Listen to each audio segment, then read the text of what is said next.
সবাই বলে আমার বানানো এই সিঙ্গারা নাকি হোটেলের সিঙ্গারার থেকেও স্বাদে একদম সেরা। আজ পর্যন্ত আমার হাতের এই সিঙ্গারা যারাই খেয়েছে তারাই অনেক তারিফ করেছে।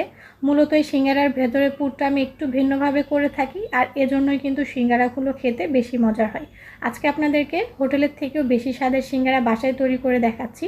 তো এর জন্য প্রথমে আমি সিঙ্গারার ডোটা তৈরি করে নিচ্ছি। এর জন্য শুরুতে আমি এখানে 3 কাপ নিয়ে নিচ্ছি আটা, তার সাথে এখানে 1 চা চামচ দিয়ে দিচ্ছি কালো জিরা, হাফ চামচের একটু বেশি পরিমাণে দিয়ে দিচ্ছি লবণ।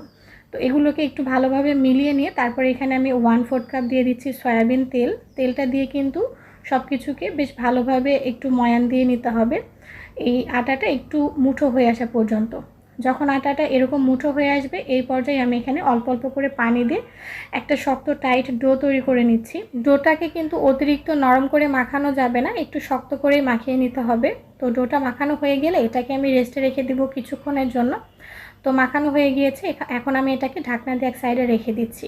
এর ফাঁকে সিঙ্গারার ভেতরে পুরটা তৈরি করে নেব। এর জন্য প্যানে 3 টেবিল চামচ সয়াবিন তেল দিয়ে তেলের মধ্যে এখানে দিয়ে দিচ্ছি হাফ কাপ পরিমাণে পেঁয়াজের কুচি। পেঁয়াজটাকে প্রথমে একটু নরম করে ভেজে নিয়ে তারপর এখানে দিয়ে দিচ্ছি 2 চা চামচ পরিমাণে আদা রসুন বাটা।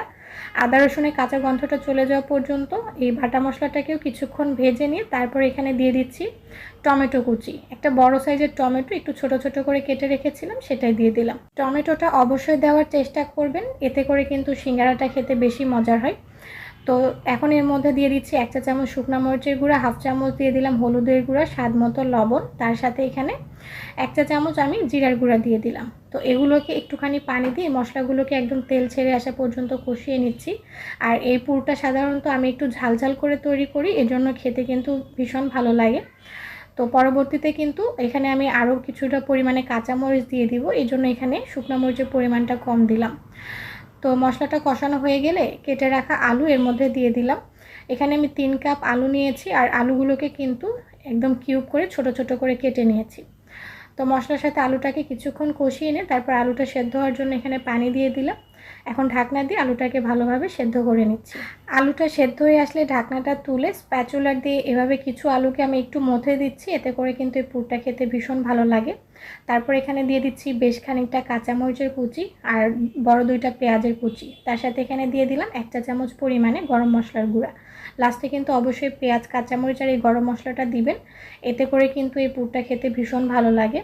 তো সব কিছুকে নেড়েচেড়ে মিশিয়ে আলুর পানিটা একদম শুকিয়ে যখন এরকম মাখা মাখা হয়ে আসবে এই পর্যায়ে কিন্তু চুলা থেকে পুরটাকে নামিয়ে নিতে হবে। তো পুরটা তৈরি হয়ে গিয়েছে, এখন সিঙ্গারাগুলোকে তৈরি করে নেব। ডোটাকে আরও কিছুক্ষণ মথে নিয়ে তারপর আমি এভাবে হাত দিয়ে লম্বা করে নিয়ে তারপর ছোট ছোট করে লিচি কেটে নিচ্ছি। লিচি কাটা হয়ে গেলে একটা লিচি রেখে বাকি লিচিগুলোকে আমি এভাবে একটা বোলে রেখে ঢাকনা দিয়ে ঢেকে রেখে দিচ্ছি, তা না হলে কিন্তু উপর থেকে ড্রাই হয়ে যাবে। এখন একটা লিচি এভাবে লম্বা করে পাতলা করে বেলে নিচ্ছি। তো বেলা হয়ে গেলে মাছ বরাবর আমি ছুরি দিয়ে কেটে দিলাম, তারপর এখানে একটুখানি পানি লাগিয়ে নিলাম।